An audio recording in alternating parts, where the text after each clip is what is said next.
रावण जब मारीच के पास गया तो मारीच कहता है कि मेरी तो वो गति है कि मुझे चारों ओर राम ही राम दिखाई देते।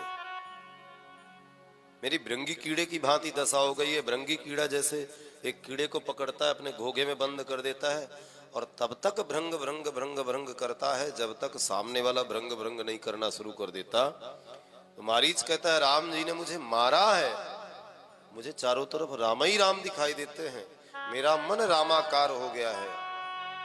और जिसका मन रामाकार हो जाता है ना, परमात्मा उसको मारते नहीं है, उसका उद्धार करते।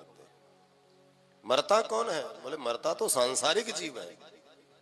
जिसका मन संसार में फंसा पड़ा है वो मरता है, और जो संसार में रहते हुए भी अपने जीवन को रामाकार बना लेता है, अपने हृदय में राम को स्थापित कर लेता है, जिह्वा में राम को स्थान दे देता है, वो मरता नहीं, वो अमर हो जाता है।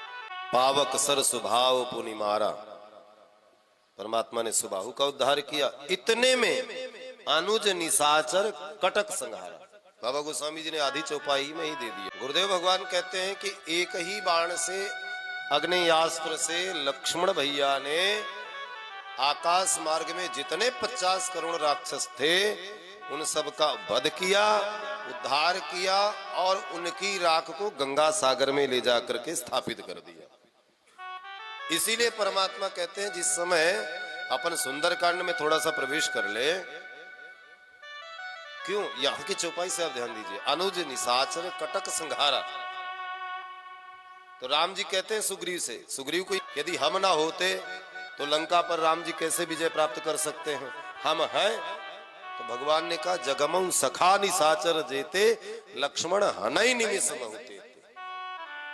अरे लक्ष्मण, हम पलक नहीं झप, उतने ही समय में लक्ष्मण ने 50 करोड़ राक्षसों का उद्धार कर दिया, उनकी राख तक नहीं बची। और आप कहते हो कि लंका, मैं पलक झपकने नहीं पाऊंगा, लंका के क्या पूरे जगमऊ सखा, पूरे संसार में जितने राक्षस उनका उद्धार। ये लक्ष्मण जी की महिमा है।